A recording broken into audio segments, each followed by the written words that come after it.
Hi everyone, Olivia Reiner here for Packers News, joined by Jim Owczarski and Ryan Wood. And today we are looking at the last 4 games of the Packers regular season 2019 schedule. Quite the interesting last 4 games for the Packers.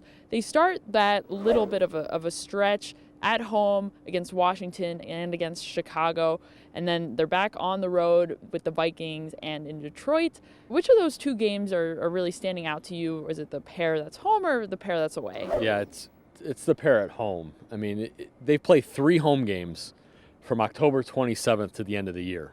So, I mean, teams like to say, hey, protect your house, right? 7-1, 8-0 at home sets you up for 500 on the road, and you're maybe getting a bye. Look, this schedule's front-loaded. That could be good, could be bad, but at the end of the year, when you only have 3 over a 2-month period, that puts such a premium on that.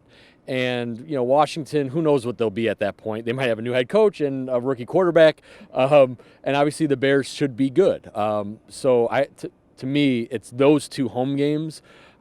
Almost here in the summer, Olivia, I'm calling must win. I think you have to – you just don't have that many at that end of the schedule, that point of the year. I think you have to win those. Okay, but just the entire – last 4 games, or especially the last 3 games of that stretch, that's an important 3 games, all 3 NFC North games. What are your impressions of what that last stretch is going to look like? Well, the NFC North should be close. I mean, it's a division that has 3 teams that right now are thinking of themselves, with good reason, as contenders. I mean, the Bears, the Vikings, and the Packers all believe that this is a year where they can make some noise and have a really good season, postseason, extended runs, and they're built that way.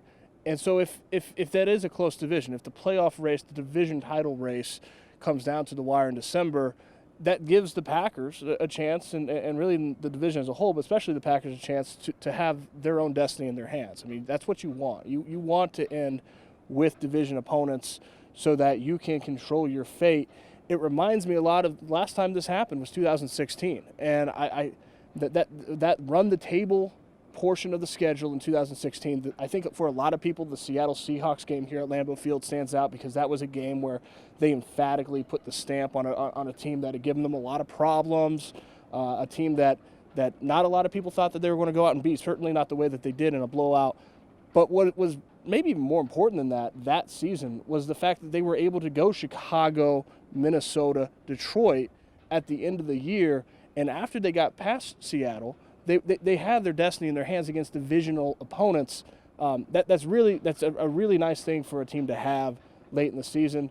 Now they have to take advantage of it. They need to win those games, and they got 2 on the road this year, just like they did in 2016. If they win those games, they're going to be sitting pretty, most likely, and that could be their doorway into the playoffs. So it'll be really interesting to see whether they're able to maximize and capitalize on that. It's an important stretch of games for the Packers to end the season. It's an interesting schedule as a whole. If you missed any of our other game previews, make sure you check them out, packersnews.com. Make sure you're following us on social media as well for more updates throughout the offseason. Thank you so much for joining us. We'll see you next time.